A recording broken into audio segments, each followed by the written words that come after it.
Bonjour tout le monde, j'espère que vous allez bien. Aujourd'hui, je vais vous parler d'un schéma dont je ne parle pas très souvent, qui s'appelle le schéma fusion ou de personnalité atrophiée.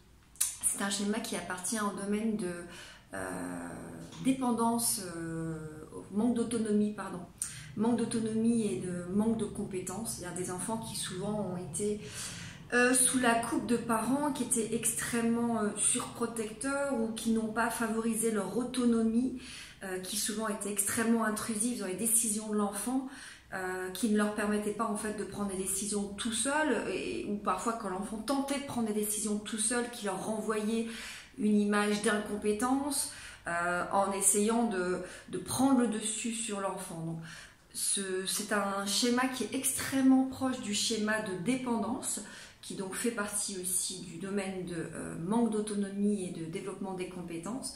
La dépendance ici n'est pas la dépendance affective, mais la dépendance fonctionnelle. Je vous ai déjà fait une vidéo là-dessus. Quand on est dépendant fonctionnel, on est très souvent dépendant affectif, parce qu'on a peur de l'abandon, on a peur de perdre la personne qui nous prend en charge. Par contre, on peut être dépendant affectif sans être dépendant fonctionnel, puisque les capacités d'autonomie auront été développées pendant l'enfance. Alors, le schéma fusion, effectivement, il est très proche du schéma de dépendance fonctionnelle, parce qu'on va aussi là retrouver des enfants qui ont été un peu sous couveuse fonctionnelle, sous couveuse décisionnelle, avec peu de possibilités de s'approprier leur identité, leur individualité. Voilà pourquoi on appelle aussi ce schéma personnalité atrophiée. Alors, si une personne a un schéma si la personne a la personnalité atrophiée, donc personnalité atrophiée, c'est je suis dans la continuité de ce que mes parents veulent pour moi. J'ai beaucoup de difficultés à prendre mes décisions, à m'affirmer. Si j'ai cette partie personnalité atrophiée, je n'aurai pas forcément la partie fusion. Par contre, si je suis en fusion avec un parent, j'ai bien souvent la partie atrophiée. Alors, j'ai ma petite Bible ici. Ma petite Bible où en fait j'ai tous les schémas, et donc je vais vous donner les informations, toutes les informations sur le schéma fusion ou de personnalité atrophiée. Alors, les origines, ce sont des parents intrusifs, souvent aussi, et ça je le constate souvent, des parents qui sont soit abandonniques, soit qui ont une carence affective et qui vont aussi s'approprier l'enfant, avec une peur que l'enfant s'en aille. Je vous dis souvent dans mes vidéos, un parent qui a bien fait son boulot, c'est un parent qui fait en sorte que l'enfant devienne un adulte serein, qui n'ait pas peur de quitter, qui n'ait pas peur de la séparation, qui n'ait pas peur de quitter le foyer familial. Des parents exclusifs. Donc, ce qu'on appelle des parents exclusifs sont des parents qui s'approprient l'enfant et qui n'acceptent pas que l'enfant sorte un petit peu de ce contexte familial, ou sorte de cette illusion de conseil, de guide, sorte de parfois une emprise aussi, ce qui ne veut pas dire qu'il y a systématiquement de l'emprise. Des parents dominants qui exigent de l'enfant, qui du coup en perd son identité. Des parents culpabilisants si l'enfant essaie de s'affirmer ou d'exercer pour lui-même. Et si effectivement l'enfant essaie de s'affirmer, de prendre des décisions, et que le parent estime que ce n'est pas une décision valable pour l'enfant, il va culpabiliser l'enfant. Il faut bien dire que dans ce cas-là, il y a un manque total d'écoute des besoins de l'enfant, parce que le parent reste centré sur ses propres décisions. Il pense savoir ce qui est bon pour l'enfant, sauf que la seule personne qui sait ce qui est bon pour l'enfant, en tout cas quand après il va évoluer et devenir un adulte, c'est bien l'enfant. C'est un attachement émotionnel excessif à une autre personne au détriment de son individualisation. La croyance, c'est on ne peut pas vivre l'un sans l'autre. Sans l'autre, nous sommes vides. Voilà pourquoi ça va créer aussi, bien souvent, de la dépendance.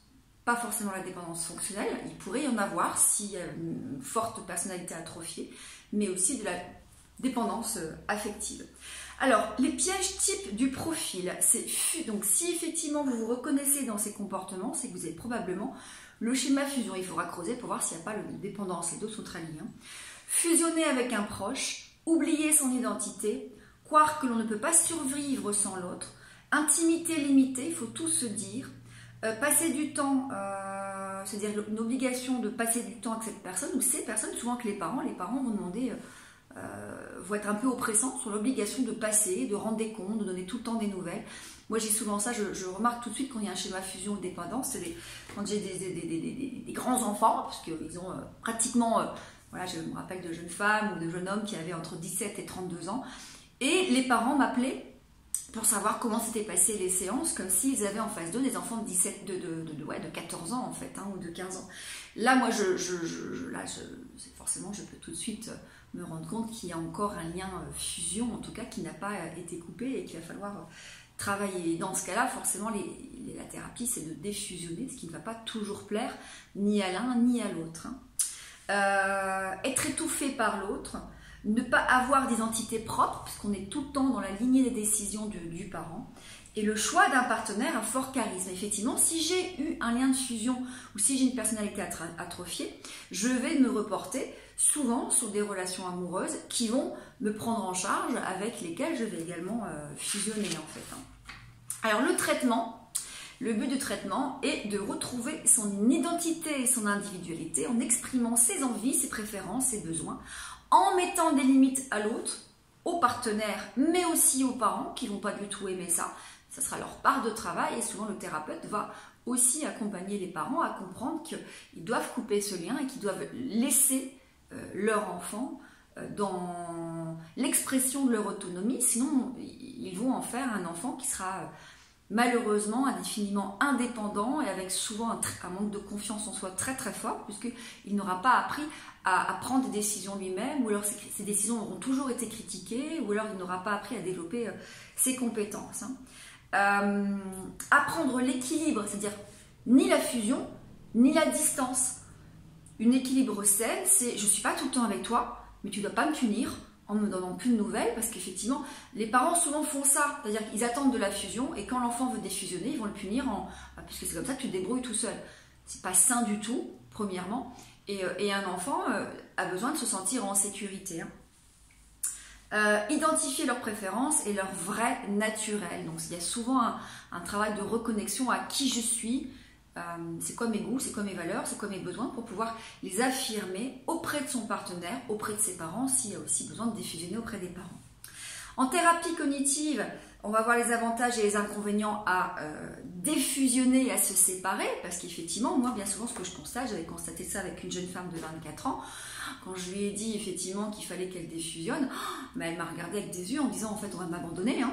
Papa et maman vous m'abandonnez. Donc il y a souvent des croyances, il y a souvent aussi parfois la pression psychologique des parents et l'emprise. Parfois il y a de l'emprise. Tous les parents ne sont pas, bien sûr beaucoup de parents sont bienveillants, mais il y a parfois inconsciemment aussi une forme d'emprise des parents sur les enfants qui sont dans cette incapacité à se séparer de leurs parents, de déménager, d'habiter plus loin qu'à 2-3 km des parents, parce qu'ils ont intrinsèquement une forme d'injonction qui dit je suis obligé de rester là avec papa et maman, sinon ils vont m'en vouloir, sinon ils vont m'abandonner. Hein.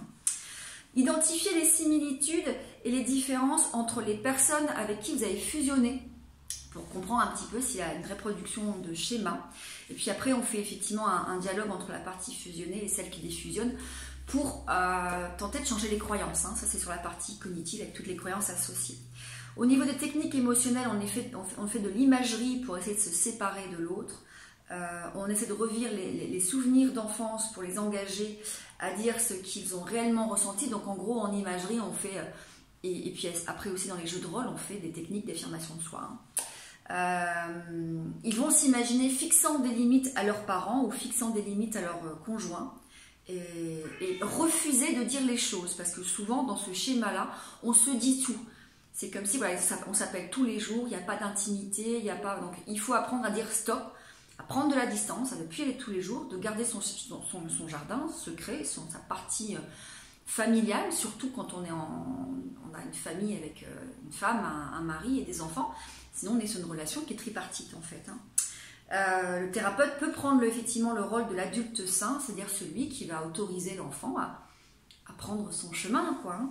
Au niveau des thérapies comportementales, vous l'aurez compris, c'est affirmer ses besoins, savoir dire non, poser des limites, passer moins de temps avec les parents, savoir s'autonomiser, faire des choses qui leur plaisent à eux et pas qui plaisent aux parents, Ne pas tomber dans le piège de dire mais en fait si je ne vais pas dans le sens de mes parents ils vont m'abandonner ou ils vont me punir. Choisir des partenaires plus forts, moins forts pardon, excusez-moi, justement c'est apprendre à vous responsabiliser, vous autonomiser, ne pas toujours choisir un partenaire qui vous prendra en charge.